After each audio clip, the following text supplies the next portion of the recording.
How many people are you guys expecting? Yeah, well, 30 or so people signed up. So yeah, hopefully some more will sign on. And can you give me some background on the group? This is the investment club, the VC club. Yeah, so yeah, we're a student organization at Rutgers University, and we focus on educating students about venture capital and giving them career and networking opportunities.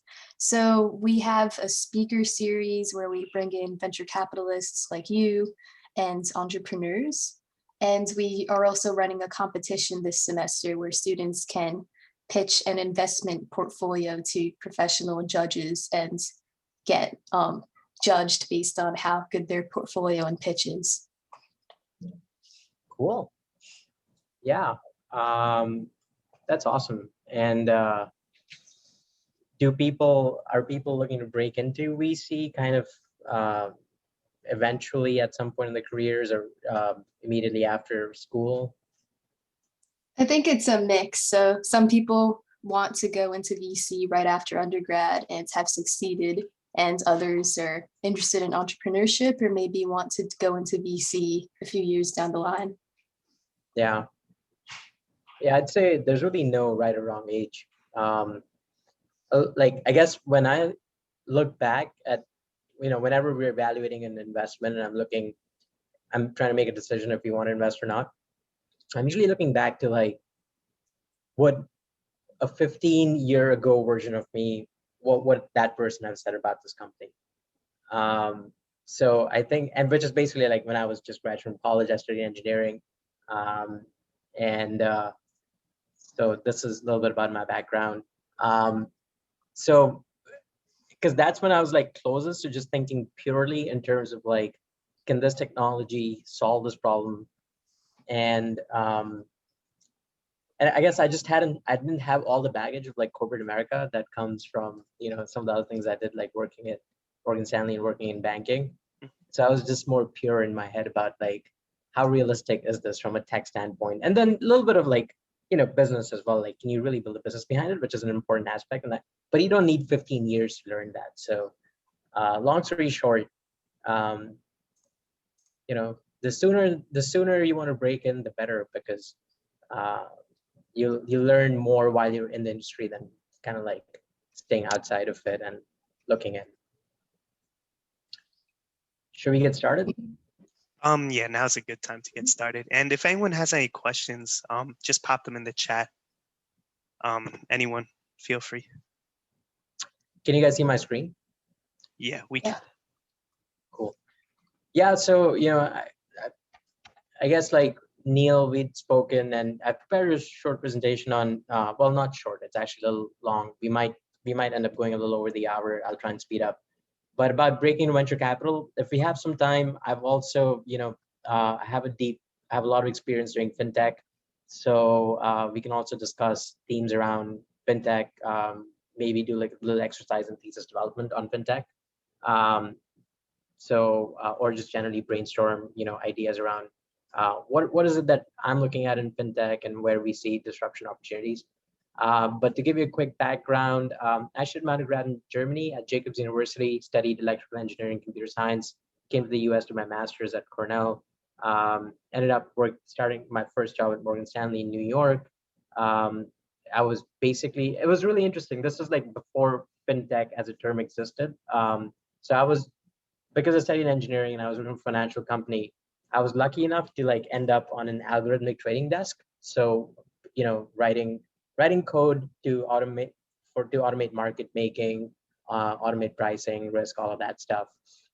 Didn't know a word of finance, didn't know anything about finance, so I don't know why they hired me, which is crazy. Like I still remember first day on the trading floor, and there's all these words flying around. I have like no idea what people are talking about, but it was a great place to work and learn. I stayed there for 8 years, 2 years in New York, 6 years in London.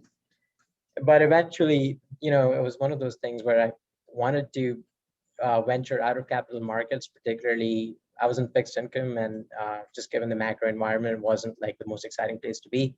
Plus, I also just wanted to broaden my horizons. So I went to Booth, got my MBA, got this cap, So, and then when I was at Booth, I entered at Jump Capital, which is a pretty large venture fund now in Chicago. Back then, that was just their first year.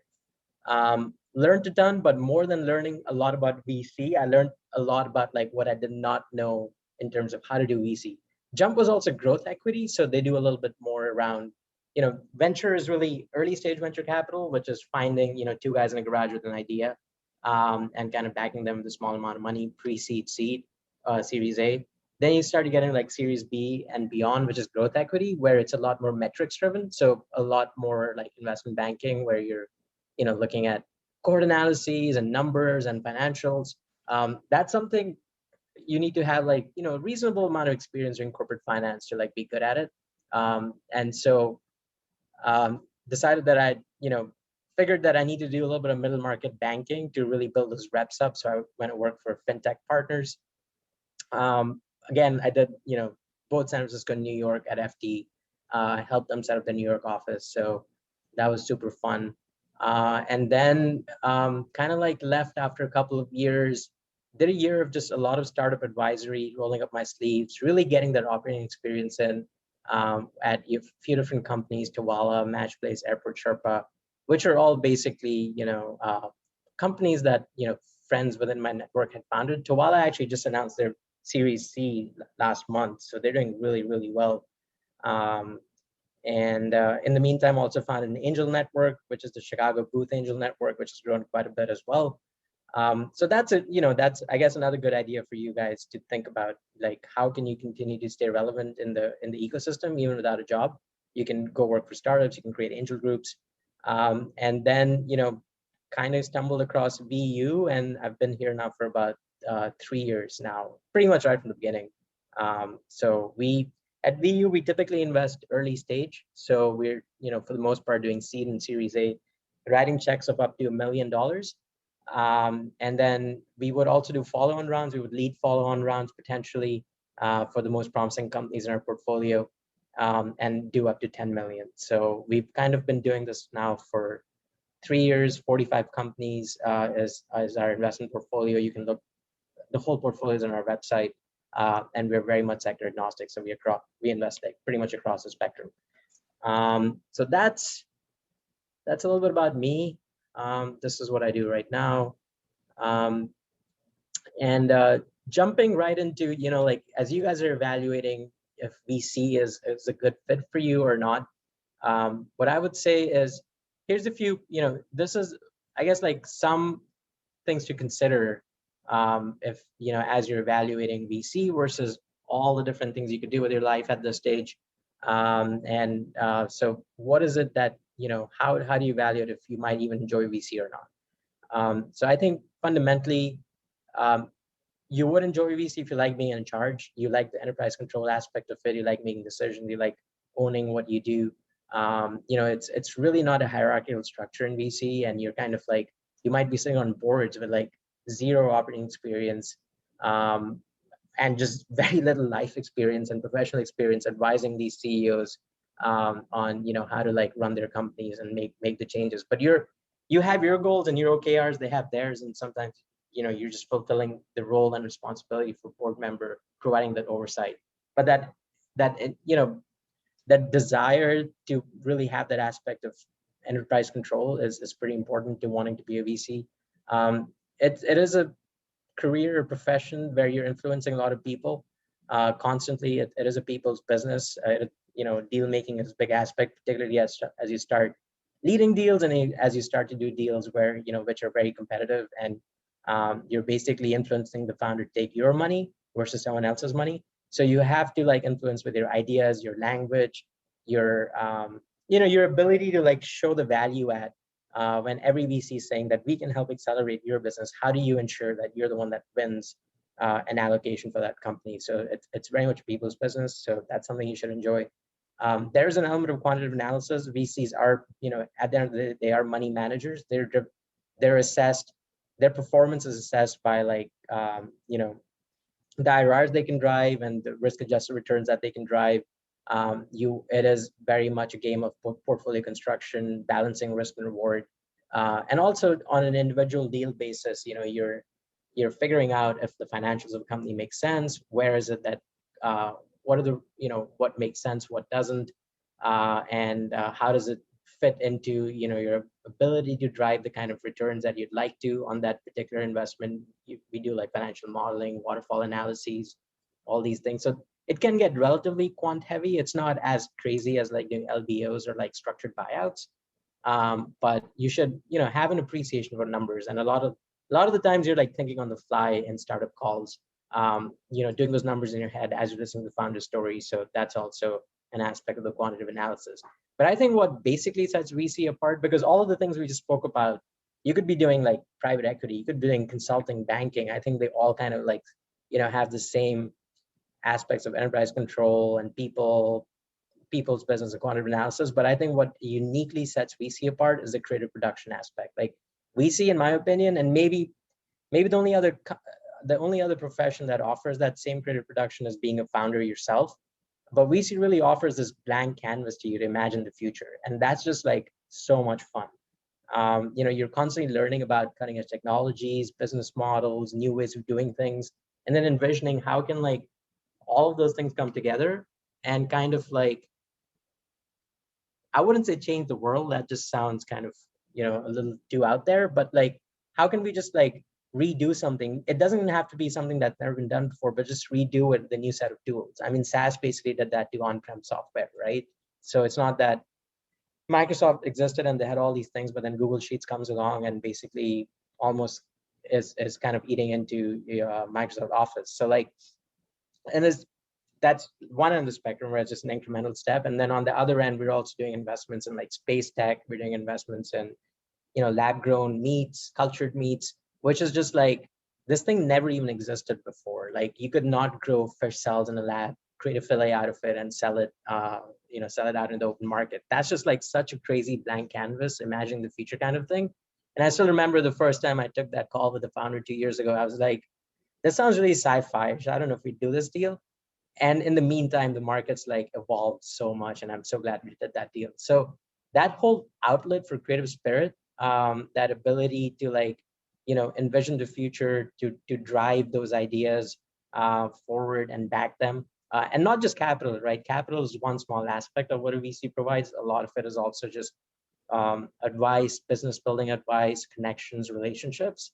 All of that stuff can be really gratifying, and I think that's fundamentally, even though I'm working like as many hours as I did in banking in my previous jobs, actually more hours than like I did when I was in sales and trading at Morgan Stanley.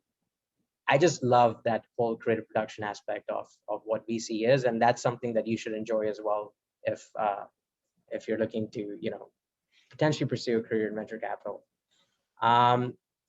In terms of prior backgrounds, there really isn't a traditional path or no single job, that will absolutely guarantee you or exclude you even from doing venture capital.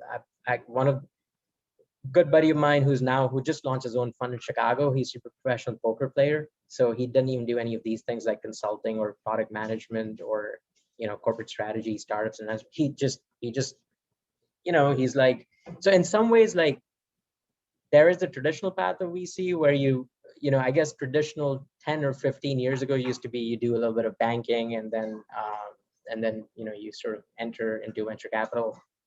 More recently, it's become more around having experience doing product or operating experience in your own startup. But really, like there isn't, you can have an MBA, you cannot have an MBA, you can be a veteran, you cannot be a veteran. There's really, I guess, like the whole point of the slide is there is no traditional path. So a lot of different ways to get in. Different roles in venture capital. Typically, analysts are 0 to 3 years of work experience. Pre-MBA associates, they can be pre or post-MBA. They usually have 3 to 5 years of work experience. Senior associates are similar to associates, but sometimes after an MBA, people want a nicer title, so they get a senior associate title. VP/principal/director. That's like 5 to 7 years of work experience. And this is like cumulative work experience, not necessarily experience as a venture capitalist. You might have more than 7 years of work experience. Like I did more than 7 years of work experience when I first joined BU. So, but like I don't have the same level of experience yet to be a partner. So I'm still principal, but I'll, hopefully I'll get there soon. Partners have more than 5 to 7 years of work experience and a few years of work experience doing VC as well. And then general partner is typically when it's your own fund, you get direct carry and interest in the upside of the fund, or you'd like grow into that role, having spent several years at an existing fund. Some other roles in venture capital, venture partners, they usually support deal sourcing and managing and helping manage investments. So they're not permanent members of the team. They're usually incentivized by maybe a small amount of carry. It's very rarely they might even get a salary, but they're effectively like advisors to your fund. So that's different from a partner. That's a venture partner title. Operating partners typically help raise funds, focus on strategic planning, scaling the fund. So they're kind of like COOs of the fund. Then nowadays you see a lot of funds having portfolio support teams or platform teams, or folks who are like doing a lot of biz dev and building out a network. And then entrepreneur in residence, where you're typically you have like strong operating experience and you may or may not be tasked with sourcing a deal, but fundamentally you help incubate companies and you might end up going and running it, joining the founding team as CEO or like a senior executive, and you kind of run with that idea and get the funding from the VC that you were at EIR at. Antler is like this venture studio organization that you guys might have heard of. I think they have a branch in Brooklyn. So they've really taken the EIR concept and blown it out, and it's like really super global now. So you should definitely look into it. It's super, super interesting. So your story, we kind of touched upon this. These are just some sort of pathways into venture. Let's say you were a prior founder, you built a company, you sold it for $1, $2, or $3, like small, big, or massive exit. And then you decided to be an investor. So you either create your own fund or you join an existing fund. You see a lot of that happening nowadays in particular. You're an industry expert. You have several years of industry experience, broad network, and then you go and either start your own fund or join a fund. You see that happening a lot in fintech in particular, and even in healthcare. So some of the more regulated industries where having deep industry expertise matters, you see a lot of that happening. More for traditional path where you have finance or consulting career, get an undergrad, maybe get an MBA, and then you go join a VC fund. What you see a lot, and a lot of the funds are actually founded this way, is that you're just rich. You just have money. Like there's really no barriers to entry. Like you don't have to have done anything in life per se. As long as you have capital to invest in startups, you can create a website and call yourself a VC. So family offices are professionalizing themselves, and the industry is growing a lot because previously family offices weren't quite as sophisticated, and they weren't necessarily playing as much in the VC PE space. They were more in the public market domain. They've gone down to the private markets much more so, and they're also looking more to make direct investments. And I think like as you're looking to break in, that's a great sort of route where with a little bit of experience, you can really add value to their team and kind of start to build your experience even further, and from there kind of like move upstream to a more traditional fund. And then, there's a lot of programs nowadays. VU also offers a program like that where you can get VCP apprenticeship, build a skill set, fundamentally deal sourcing, doing due diligence. And then from there, you sort of like just, keep upping yourself to like joining another fund, and then and kind of like work your way up into a more sort of permanent role. Responsibilities. So what do you do as a VC, regardless of, if you're a family office or corporate venture capital, traditional venture capital?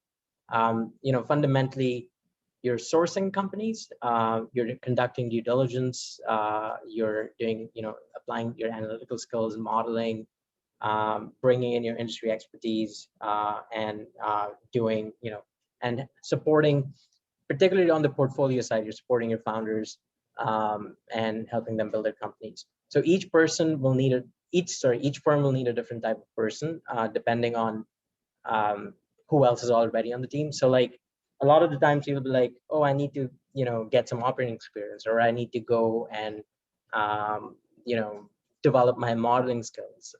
But the bottom line is, if you're working with like another VC, like if you're partnered up with another VC, or just an analyst at another VC, if they already have strong sort of modeling skills on their team, you may not need that. They might hire you for the fact that you have deep operating expertise, or the other way around. So, you don't necessarily have to be an expert at everything.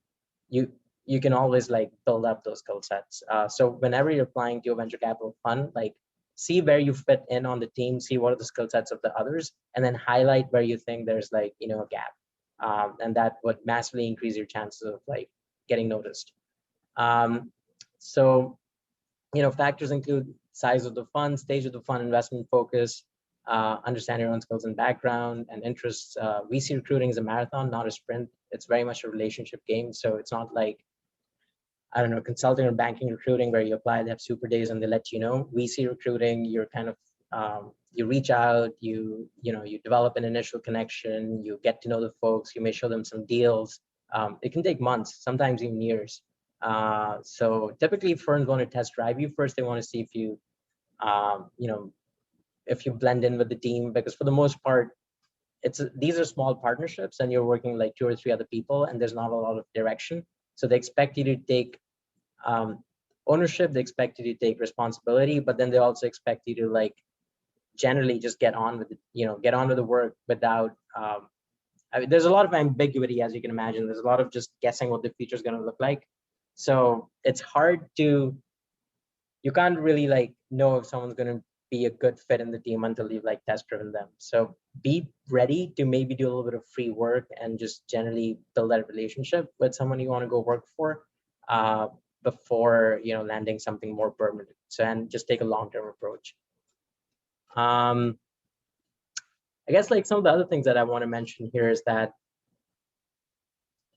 or actually that will come a little bit later in this presentation, so we'll get to that. How to stay within the industry. So this is more like once you've broken in, what happens, how do you grow within the industry? So like, I guess one route is you just stay, you start as an analyst or an associate and you just grow to a principal, then a partner, and potentially to a general partner. But that also depends on how big the fund is and like how off are they basically raising additional funds, because usually you don't get promoted until they raise a follow-on fund, because there's just not room for you to be promoted in an existing fund. So you have to assess like, okay, do we have a shot at raising another fund? Are the GPs interested in raising another fund? If so, then okay, will they promote me in the next fund? And that's typically the route. So this can be a long, slow grind, but not the worst. But then again, like it's more typical at larger funds. At some of the smaller to mid-sized funds, you might start as an analyst, you might grow to principal partner, and then you might leave to start your own fund.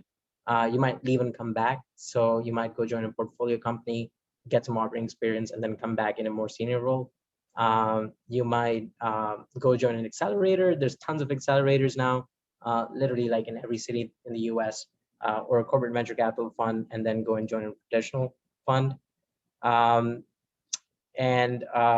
you might go from VC to PE, but usually it's not that common to see people going from PE to VC because of the way they're trained. But you do see a lot of, it's not often you see VCs go to PEs as they, because that's a much more gradual evolution, because you've made some portfolio investments that they've grown, you've seen how they've grown, and you kind of understand the metrics because you've seen them evolve over time. So you can kind of evaluate PE at that point as well.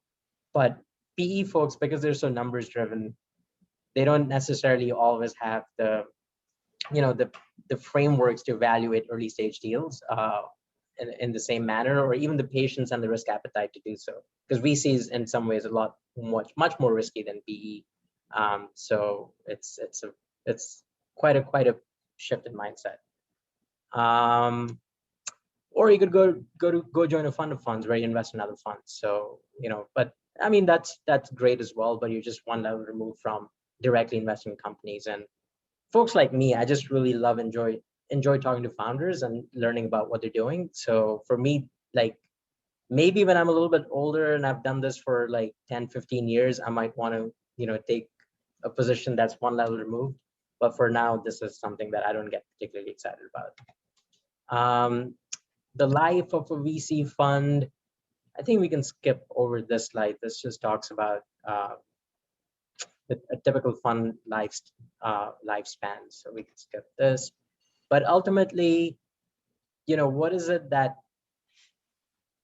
people, if you're applying to a VC fund, what is expected of you, and ultimately, what is it that you're going to get judged on? It's, can you find a deal? Can you pick a deal? And can you help those companies? Can you help our portfolio companies? And I just want to now talk a little bit about how do you go about, developing those muscles of sourcing, conducting due diligence, and supporting portfolio companies. So as you can imagine, like a key aspect of sourcing deals, and even the other two aspects, but particularly on sourcing, is building your network. And really, it's three major components within your network that you need to build out: founders, other investors, co-investors, and strategics. Founders, and big aspect of, like, once you're even it, I mean, there's founders everywhere, right? Like, I'm sure someone at school and even outside within your friends and family circle who are either thinking of doing something or they're connected with another founder. So, but you can professionalize that a lot more by starting to go to meetups.com, go to Eventbrite, start attending like demo days of YC, Alchemist. In New York, there's ERA, there's XRC, there's so many different accelerators. There's the Barclays FinTech Accelerator. There's all these tech conferences that happen, like TechCrunch Disrupt. And now that everything's virtual, you can like literally attend anything, anywhere. So go and find these events. You'll definitely meet other founders there. You'll also meet investors and strategics, but for the most part, there'll be a lot more founders. So that's just a really, really great way to start to like develop that network. Then also, once you start to figure out how to like your own pitch, once you figure out your own value add to the founders, then you start to get referrals as well. So you have to, once you know a certain critical mass of founders, then you'll have so much inbound deal flow because founders will be referring other founders to you, that that's when you start to see some of those network effects and the momentum start to play out. And then once you're a VC and it's your day job to kind of just evaluate deals day in and day out, there's just so many founders you'll meet. And as long as you're good at developing relationships with them, even if you're not investing, say now, you might want to invest in them in a subsequent round. You might want them to generally be part of your network. So like a big mantra for every VC, I'm sure you've heard about this and read a lot about this, is treat founders well. They are your customers, and we always have to keep that in mind, because there's just so many network effects associated with treating founders well, that's kind of your core bread and butter. And building out that founder network is like super important. Investors are, the VC is not a zero-sum game. It's very much a game of, I guess, co-opetition is one way to put it, where you're co-investing with like other VCs as well all the time. So what we like to do quite often, and a lot of VCs do this, is deal flow sharing calls, where you'll basically set up conversations with other VCs who you've met, either through your network or at conferences or whatever. And then you maybe talk to them once every 3 months or once every 6 months, and you exchange deals. So like that's a great sort of that can be a great way of sourcing deals as well, because investors, you can show them some opportunities and they can show you some opportunities. And then strategics are corporates. They may or may not be interested in investing themselves, but they generally understand certain industries really well, and they can really help you with conducting due diligence. But also, they might want to co-invest. So from both perspectives, these are really like the three aspects of a network that you need to develop. Different avenues that you can use to develop them is startup events. There's a mailing list called Gary's Guide, which basically comes out once a week, every week. And you can select your region, and they basically curate all the events that are happening in the VC ecosystem and the startup ecosystem for your region. So that's a great resource to subscribe to.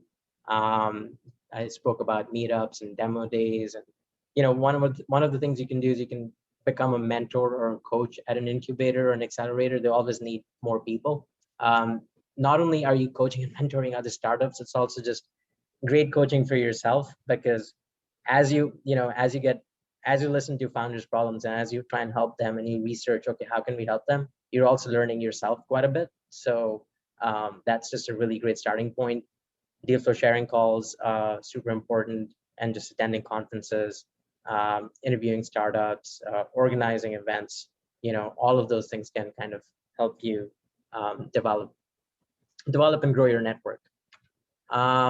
I guess, and the other thing you can do is, so that was more on the network building side. And then the other thing you need to think about is building out your own brand. How do you market yourself?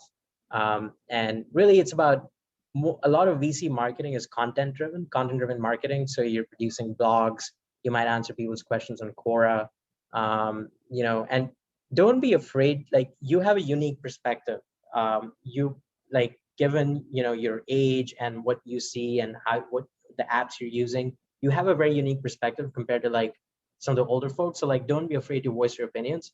And sometimes it's a little like, it can be a little bit, disconcerting to, in a corporate environment, to speak up in like a big meeting and like voice your opinion because everyone else is like so much more experienced. But in a place like Quora, you can literally go on there, find the relevant questions that only you know the answers to, and are relevant to like, say, your age group and your worldview, and answer those. And if you do that regularly, you'll start to build like a fan following. Same thing on like other social media like LinkedIn, Twitter.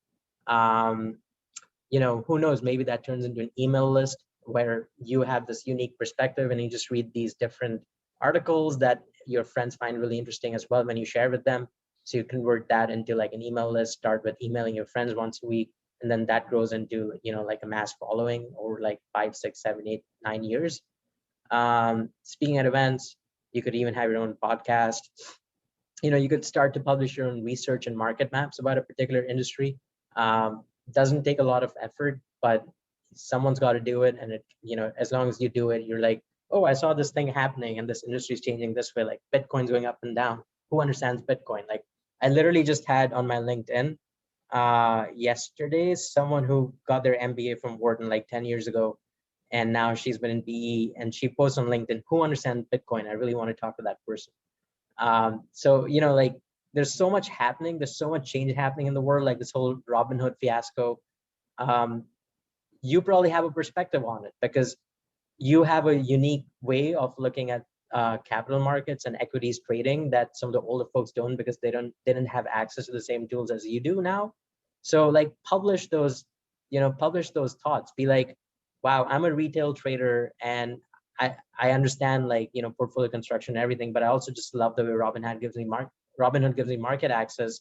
But what I don't have yet is X, Y, and Z, which will really help me conduct that analysis and build a more thoughtful portfolio. And who knows, that turns into a market map, because you start to look at like the other apps that plug into Robinhood, and then you start to realize, okay, we're still missing this. And then that's your investment thesis. So, like, there's so much happening, so much change is happening, that if you're just thinking, okay, what comes next, and you put that in a market map and publish it, you'll start to like build a brand. Attend organized meetups, and hey, write a book. I mean, I don't know if you have enough content yet, but maybe if you write enough of these essays, it could turn into a book like down the line. So a lot of it is content-driven marketing. Some of it is also allows you to like structure your own thoughts. So it's like dual purpose, where you're structuring your own thoughts, you're putting it out there, but it's also giving you, your own branding and your own marketing in return. And then this is more tactical. So like, if you're applying to a VC role, how do you go about it? What is the collateral you should be preparing? Obviously a resume, traditional resume is the standard, but like, with VCs are pretty used to looking at pitch decks. So it wouldn't be totally crazy if you built your own pitch deck, like on yourself. Like your bio was not in traditional resume format, but it was kind of like Daniel's 4-page pitch deck, where, on the second page, he basically talks about all of his interests, from sports to skiing to skydiving. Third page, he talks about his professional experience. And then the fourth page, he talks about deals that he's done. So, this is just, as we mentioned, like VCs want to test drive you. They want to get to know you as a person as well, because it's such small teams. So like a traditional 1-page resume is not great for that, because it's just like so regimented and so boring. Whereas like this thing's great because now I know Daniel way better than I would ever know if I just looked at his resume. I would never read every single bullet on the resume anyway. But this tells me so much more. So have a personal pitch. Consider developing your own personal pitch deck. Also consider developing your own investment thesis. Where you're identifying why is the market interesting, what makes what. So effectively, investment thesis is like, why should we invest in a particular sector? Because the market's really big. And then, okay, if we were to invest in the sector, then who do we want to back? How do we evaluate which teams to back in the sector? What is the criteria, the lens that we're going to use? And we'll talk about it more towards the end of the presentation. But like an investment thesis does not have to be like a 50-page research report. It's more forward-looking, where you're like, well, in the world of finance and fintech, this is where we're at today. You don't have to talk about how we got there, but this is just where we're at today. What comes next? What comes in the next 3 years, 5 years, and 7 years? And then what are the companies? Identify 2 or 3 different companies that you think could drive that change, and just list those. So, like a 4 or 5-page investment thesis is enough, because like a lot of people get stuck on this concept of developing a thesis because they're like, oh, I must read everything about everything that happened in this industry over the last 200 years. Yes and no. You just need to kind of like devote one slide to it as to like, how did we get here? And the rest is all just your perspective on what comes next. And then, and start building founder references. So like whenever, quite often, particularly if you can offer those up front, when you're getting recruited for a role in venture capital, if you can offer the people who are hiring you, other founder references, that goes a super long way. So if you're already working with startups, if you're already helping them, if you're already, volunteering at accelerators or incubators, you'll be exposed to a lot of startups. And if you can build up a relationship or two with like a couple of founders, then that can go a long way to just help build that level of trust with the VC that your head's in the right place and you're really in it for helping support venture-backed companies. And yeah, just start making your own investments as well, right? Like now you can start doing it in Republic actually in like small check sizes. That's something that did not exist 10 years ago. So even if you don't have your own like deal flow, if you don't have a lot of money to invest, you can start making fractional investments in Republic. But you could also start to source your own deals. I guess you guys are an investment club yourself, so you could create your own angel group, source deals, create your own SPVs, or write direct checks. They can be small checks. They can be like, if the founder is willing to take a $500 check or $1,000 check, you pull it all together, you put it in, and like figure out how can we get the founder to take a small check from us, and figure out what your value add is. And usually if you can come up with a good value add pitch, founders will make exceptions and take such small checks. But yeah, fundamentally, that's a really great process in terms of sourcing your own deal, in terms of like structuring your own investment, in terms of selling yourself and your group to the founder. Who knows, you might even end up co-investing with other VC funds and getting exposure with other VC funds as a result. And you just start to build a portfolio and a track record. And if you do this for like a little while, this is really the best sort of like proof, the best thesis, the best kind of, the best thing to show off when you're applying for roles at more permanent places, to say that I've already been doing, basically the job of a VC. So just revisiting the key value propositions. Can you find a deal? We spoke about, it is a function of having a broad network and having unique access to certain deals. Again, like a lot of people have access to a lot of different startups, but what is unique about you in terms of having access to a certain group of companies or a certain group of founders? That's where like developing your own brand and marketing yourself goes a long way. Can you pick a deal? So picking a deal is a function of like your just your general sort of like judgment, which develops over time, but also your ability and your desire to do good due diligence. Those are things that are harder to evaluate upfront. Like they might ask you to do an investment memo as part of your interview process, and that's one way of evaluating that. But another way of evaluating that is if you had an investment thesis, then you're basically signaling to the VC that like you can come up with, sector thesis pretty quickly, and think deep about what comes next in a particular sector. So that's just a great signaling function. Also having a prior track record of investing. So if you have your own portfolio, as we spoke about, then that's a great, that goes back to, can you pick a deal? Because then you'll be talking about the companies you invested in. And then obviously, your own network also comes into this in a big way, because a big part of doing due diligence is asking the right people the right questions to figure out if this would be a good investment opportunity or not. So that's your extended network. And then can you help those companies? So that's where, if you have founder references, then those are great positive signals that you've already done this in the past, and you'll probably be good at continuing to do this in the future. So yeah, so this was kind of a roadmap, in terms of like, what is it that you can already do to kind of make you a much more attractive candidate as you're applying for roles in venture capital. We can sort of skip over this, but basically this just talks about, developing a target list of funds that you want to go work at, and identifying people at those funds and starting to network with them. In terms of networking, like, best is always to get a warm introduction to someone who's who you want to reach out to. And usually when you get a warm introduction, you don't want to go in there and be like, hey, I want a job with you.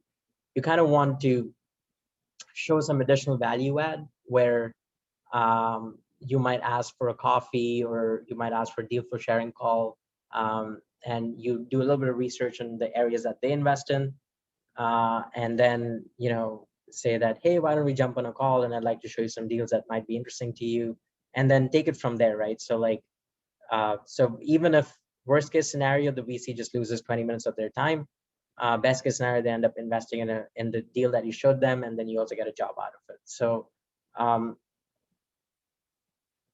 so always lead with some value add when you're interacting with these VCs. Don't ask for a job up front. Same thing with cold outreach, connect over school or professional affiliations, or connect if there's an interesting company in the portfolio and you have an interesting insight, you can always comment on that, or comment on their investment focus, but focus on like how you can help them before asking for something back from them. Look at LinkedIn. LinkedIn can be great for identifying how you can like get a warm introduction, and barring, if there's just no way for you to like get a warm introduction to a particular VC, then you can always ping them on LinkedIn, just out of the blue. Twitter is great as well. There's like a strong Twitter community, VC community on Twitter. There's a lot of deal flow sharing that happens. There's a lot of engagement. There's a lot of community that happens on Twitter. We in fact sourced one of our most recent deals from Twitter, which is crazy to think, but we ended up co-investing with Founders Fund, and it was like a massively oversubscribed round, but Coastline Ventures also came in right after us, and that was one that we sourced via Twitter. So there's a lot happening on Twitter. Follow, I think the hashtag is VC Twitter, but once you get into the world, you'll see it. Just identify like, some of the more famous VCs, they'll have Twitter handles, start following them, and you'll see there's this whole world that exists on Twitter. And I guess Clubhouse now. So, and then events, but yeah, there's just a lot of hustle, right? Like VCs hustle through and through. First, you're hustling to like get in front of VCs to get a job. Then you're hustling to get in front of founders to invest in their companies. Then you're hustling to kind of like get allocations and their oversubscribed rounds. Then you're hustling to help them get exits. So it's just, you're constantly just, there's like no precedent. You're always kind of like, driving into the unknown a little bit and just taking charge. Yeah, and like show thoughtfulness. We spoke about this. These are long cycles. VC isn't quite as fast paced as banking or consulting, so it can take a little bit of getting used to. So whenever you're connecting with people, show them that you're deep thinkers. Show a little bit of thoughtfulness, but don't overthink it either, right? It's just some of the stuff we talk about is not that different from like what everyone talks about as to like what's coming next. We just have the opportunity to like back those things as opposed to not doing anything about it. So don't overthink it, but also don't be dismissive of ideas. Um, Acknowledge that there's stuff coming down the pipe in the future, and be excited about how can we back some of those ideas. I'm going to skip over this slide. Um, yeah, and as you guys are building out your experience, right? Like, there's a lot of university funds now. I don't know if Rutgers is already partnered with any of these, but these are all different university funds where you might even be able to work as scouts with some of them, or bring some of them to Rutgers. So these are some ideas there. What do you do now? Like, figure out a strategy, start reaching out, start creating content, and just repeat. And some quotes. The Jay-Z one, they've read a bunch of words, I've lived a bunch of life. VC is kind of like that. You can have any fancy degree, but VC is all about just, at its core, it's very much an apprenticeship business. So be an understudy, work with a lot of people, and just get into deals. And that's a big element of learning by doing, is how you succeed in VC. I've listed a few resources here. I guess I can send the slide over to you guys if helpful, but there's a few job lists. There's company data, PitchBook, Crunchbase, AngelList. There's a few newsletters that I recommend. A few thought leaders like Benedict Evans, weekly newsletters that are great, podcasts, and some books. So you can reach out to me. Here's my email and my LinkedIn. And yeah, I don't know if there's any questions, or would you rather like brainstorm a little bit on like fintech thesis development? Happy to play it whichever way. We have like 10 minutes left. Yeah, if anyone has any questions, they can just pop them in the chat right now. But I think it would be good to talk about fintech a little bit. I think that would be pretty interesting. Sure. Will you let me know if there's anything on the chat? Yeah, I'll let you know. Got it. I don't think there's anything yet right now. Nothing yet, no. Cool. Yeah, so like, as I said, for the most part, we try and keep things pretty simple. So, in fintech, the way I like to think about it is, what do we do with money? Fintech's, at the intersection of finance and technology. So technology is just an enabler, and finance is fundamentally money, right? You earn money, you borrow money, you save money. Saving and investing are kind of like interlinked, and you spend money. So I think that's just, in some ways, everything that I think about in fintech. I always go back to like, okay, where does this fit in this broader category right up here? And then you start to think about certain themes around, okay, well, one big theme that's been playing out in fintech over the last 10 years is the whole unbundling of banks. You've seen this with like all the neo banks like Chime and Oxygen, which is a portfolio company of ours, where you effectively, instead of opening your next bank account at a Chase or a brick and mortar bank, you're opening your account at like a fully digital neo bank. But then again, like even all the other aspects of banks is getting unbundled, like investment banking or traditional advisory, IPOs, M&As. There's platforms now that can match companies with capital providers. Axial is a platform like that that's based in New York. There's other platforms like that as well. There's platforms that are effectively unbundling capital markets that traditional investment banks have done historically. Still early innings right here, so we haven't seen that much development, but we're actually looking at a company right now that's allowing corporate treasuries to issue their own debt out into the market, as opposed to going down the route of using a Morgan Stanley for that, for instance. And then again, like on the retail capital market side, we've seen a lot of development. Robinhood is a great example of that, right? So, and then also on the crypto side, you've seen a lot of development here.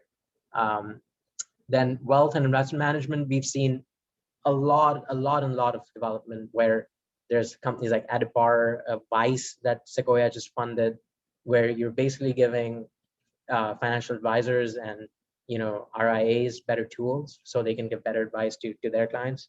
And then Betterment, which is like a fully, and Wealthfront, which is like fully automated robo advisors. And again, like that's also forced traditional banks and Vanguards and Fidelities of the world to innovate, but there's still a lot happening there. And then even on the research side, right? Like you have fintech platforms now that are basically just spewing out research.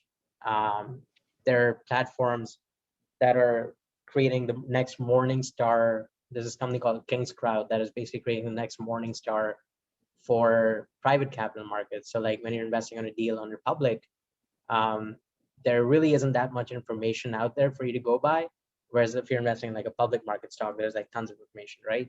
So these guys are basically creating a ratings mechanism for investing in private capital markets. So yeah, like I guess traditionally, your financial services companies would do a lot of this stuff. A lot of that is getting unbundled. The other big theme that is playing out is just disintermediating the intermediary. So the whole decentralized finance, blockchains enabling a lot of that stuff.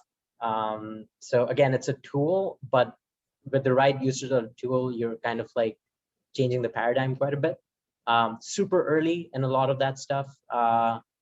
And I'd like to get your thoughts, the group's thoughts, if there's anything interesting in that space, how you guys see it play out. But that's one big theme that's going to be more and more relevant, as we in the next 2, 3, 4, 5 years.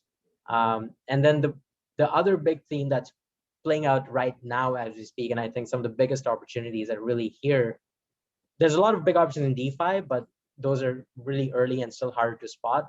But some of the real great investing opportunities right now are really in the infrastructure layer.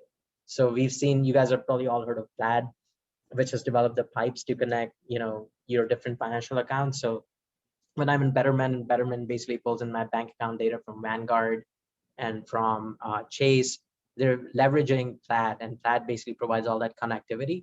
And Plaid's now worth like, several billions of dollars. So Visa almost acquired them, and now that's not happening. So Plaid's going to IPO.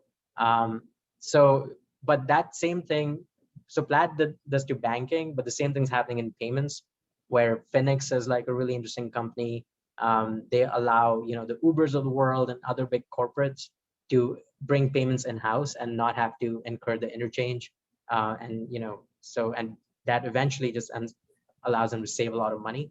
But again, like you're going to see so much innovation in payments that there's going to be other great sort of infrastructure layer opportunities there. Sorry Lending. to interrupt. Yep. Real quick. But we're about to reach 8 p.m. and the suitable code needs to be up there before that. So Maya, do you have the suitable code? I think you just went on mute. Yes, Oh. yeah, Akash, it's just something to record attendance. So I'm just gonna share the screen, but like we can keep discussing it since it's just something people can scan on their phones as we talk. Gotcha. Yeah, of course. I think we're also gonna have to like Maya, you're gonna have to share your screen, right? Yeah. Oh, okay. Yeah. In the meantime, we did have a question, Akash. Yep. So I'll just read it off. So they said, when it comes to organizing a portfolio of investments, how do you decide how much to allocate to each deal at the fund's close? How much do you decide to allocate to each deal at the fund's close? So typically, when you start a fund, let's say it's $100 million fund, you will have a strategy. So you'll basically say that, I'm gonna do. So, and I'll just talk about our fund strategy. We reserve about 30% of our capital for our first checks, and then 70% of the capital is reserved for follow-on rounds. So our first checks are relatively small. We do up to $1 million, but typically more like 300K to 500K. And we're going to do, because it's 30 million reserved for that, so we're going to do about 60 to 70 companies, and we need to do those 60 to 70 companies in about 3 to 4 years, which puts us at about 15 to 20 companies per year in the first 3 or 4 years of the fund. And that's usually known as like the investment period. And then after that, a typical fund's lifestyle is about 10 years. So after the first 3 years, when you're done writing your first checks, some of your companies start to raise follow-on rounds. And that's when it's about half of the companies that will raise follow-on rounds that are interesting.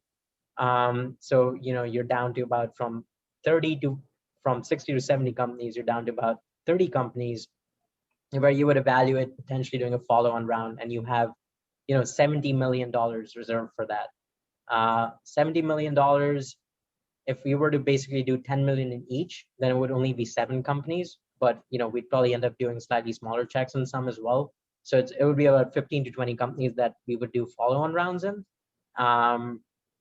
So yeah, so basically that's kind of like how we decide how much to allocate to each deal. So if you're writing our first check and we don't have that history with the company, it's going to be less than $1 million. And then if you're doing a follow-on round, then it'll be less than 10 million, but more than $1 million. And then I guess like the exact amount is a function of how much you want to put in, but also how much allocation you can get. Sometimes, particularly if you're not leading a round, you may only have, a certain allocation because the round gets filled up otherwise. And then also, particularly when you're leading the round in a follow-on round, you're trying to basically analyze, okay, how much ownership do I need in this company for this company to basically return my fund when it exits. And then, you might target a certain amount of ownership, and that will also set the valuation and the amount of capital you put in. So those are different factors. Just to follow up on that question that you answered, so it's kind of an interesting problem because you're allocating on a rolling basis on the companies that you see coming in, and then you have to worry about things like dilution, and some founders have big rounds and they're about to close soon because a lot of other VCs are syndicating on that one company and so on. So how do you kind of make sure that you're actively planning for that, while at the same time making sure that you're not losing out on the money that you need to operate at the same time? Yeah, that's a great question. And, I think FOMO Yeah. of all sorts is a way of life in VC. So you just have to kind of like back your own convictions. You need to have the courage of your own convictions and go with it. We know that we want to do about 60 investments in the next 3 years. Which is 15 to 20 per year, which basically means, about 1 to 2 per month. There's usually not more than 1 or 2 companies that we really, really like in any given month. But basically, once you've seen enough companies and that's why I guess like it is an apprenticeship model where you heavily rely on your GPs and your partners. But once you've seen a certain number of companies, then you know that when something looks really, really good, you just go for it. And your bar just gets elevated to a level where that won't happen that often. So it's usually not a function of I think it's just, we might end up doing 5 deals in 1 month, but then nothing for 3 or 4 months, not because we don't want to, but we just don't see anything all that great. So, but usually if we like something, we just go for it. And yeah. Got it. And then I guess on your question on the dilution aspect, so we don't really care as much about dilution when we're writing the small check, because it's more like buying options, where you're basically trying to figure out is this company gonna you want to be in a good position to lead their follow-on round whenever that happens. In a follow-on round, because you're lead yourself, you are setting the terms. So and you may or may not have pro rata rights, so you may or may not get diluted. But dilution again is just a given. It's going to happen. Particularly the better the company, the more you're going to get diluted. The bigger the round they raise, the higher the valuation they raise it at, the more you're going to dilute it. It's a good thing almost, because you're owning a smaller piece of a much bigger pie. So we'd rather have companies that raise crazy high big rounds and dilute us a lot, but bring in some great co-investors and have a huge bump in valuation, as opposed to the other way around. Because if the company isn't that great and they're just raising more and more money at a very low valuation, then it's probably not going to go anywhere eventually, and that's not going to be all that great. So essentially, a good strategy from that would be when you're first investing in a company to be conservative. But then when it comes to those follow-on rounds and you see a lot more investors starting to get involved, that's when you can start shedding some big bucks into the company. Yeah, exactly. Because like there's just so much information asymmetry, right? Like Right. when you're first investing, you maybe met the founder like 2 or 3 times, maybe you've spoken to like 2 or 3 other people and done reference checks, but there's just so much that is still unknown about just A, the company, and B, the founder's intentions, and C, you just don't know like on the execution roadmap if there's other factors that are all the unknown unknowns as well, right? So there's a known unknowns and unknown unknowns. So it's always a good strategy to write a smaller check up front and then have a lot of dry powder ready to back your winners. And you don't really know who your winners are going to be, but it's a portfolio construction game where like if you invest in 10, 5 of them will raise follow-on rounds. You add more capital to those 5. 2 of those 5 will potentially raise another follow-on round. You add more capital there, and then 1 out of those 2 will potentially exit. But effectively, just by construction, by design, what you've done is you've put more money behind the winners as a result. And so when you eventually have that exit, your net IRR looks pretty good. Okay, that makes sense. We have a question from chat from Henry Kai. While we are seeing a widespread adoption of consumer fintech in China, such as Alipay, WeChat Pay, etc., why is the US lagging behind China in its fintech adoption? And also, what are some of the interesting fintech startups? Yeah, that's a good question. I think a lot of it is to do with, well, I don't really know because I've never really gone to mainland China, so I can only guess. But some of it is government support, where the government basically almost picks the winners and provides them the level of support they need to build these super apps. So like in the US, it would be hard to have, we don't really have any super apps in the US because we have, free market sort of competitive environment where like if one thing starts to get really good, then VCs fund something else that starts to compete with that thing. Or if one thing starts to get really, starts to grow into a lot of different domains, then you start to hit competition pretty quickly. And it's very free market driven. I think China kind of kills off some of that competition through the implicit government support that some of the winners have, which allows for a lot of these super apps to develop. And then, when you have a super app, then you control the whole ecosystem. You can control the payments mechanism. You can control so much, which allows for more fintech adoption because you don't have so much fragmentation of the whole ecosystem. So that's, I think, one thing. I think the other thing might just be consumer behavior, where in the US, we have people that are very concerned about their personal data and privacy. And in some ways, people don't want these super apps for one corporate to know everything about them. And I think in some of the emerging markets, India included, people don't care as much about the data as long as they're like getting more convenient service. So I think that might also play into, some of that. And then there's probably other factors as well, but this is just my personal opinion on this topic. Yeah, that was really insightful. Thank you. Sorry, just a follow-up question. So you talked about all the regulations on data privacy and how are like regulations such as the GDPR or it's the CCPA is going to impact the fintech industry? Yeah, that's I think overall it's so GDP. So in some ways, the US is kind of shielded from a lot of that stuff because GDPR is mostly European centric. Europe also has open banking frameworks. So they're like in a totally different world when it comes to like fintech and banking. There's a lot more data sharing that goes on because of open banking, and a lot of data just gets put out there, even if it's not like real time, but at least with a certain lag. I think a lot of CCPA is great, but I don't think a lot of companies particularly. Also, it's really very much just California centric, so I don't think it's really like affecting.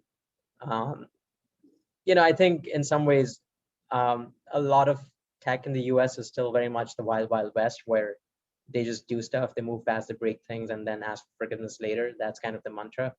And it's like, well, let's just see if we even get big. If we get big, then we'll worry about privacy. but let's just focus on growth initially. I think there will be a regulatory framework over time. And fintech in general is somewhat regulated by the SEC and all of those other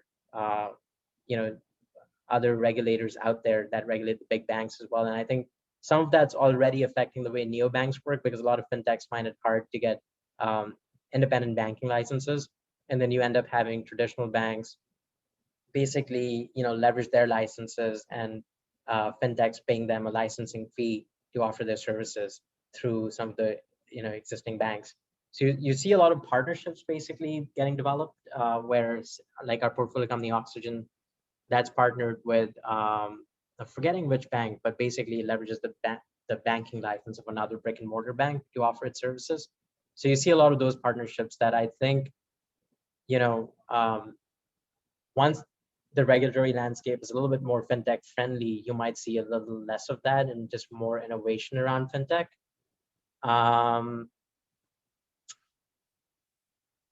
But I think the US is still, there's a long way to go before we even come close to something like GDPR and open banking frameworks that exist in Europe, until we see any of that in the US. Yeah, sounds good. Thank you so much.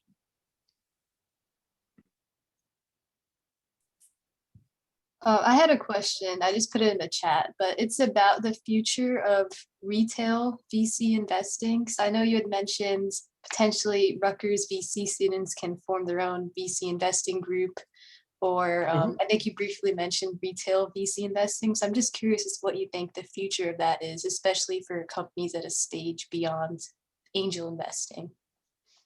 So future of investing? Yeah, like if you think there are any maybe cool fintech startups in the space of retail VC investing.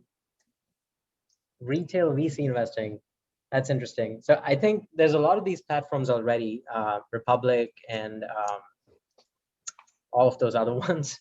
There's a few out there. So those are great. Like the quality of deals on those platforms that has gone up so much, it's incredible. I think like 2 or 3 years ago, there was still a certain amount of negative stigma attached with raising capital to crowdfunding. It was a bad word.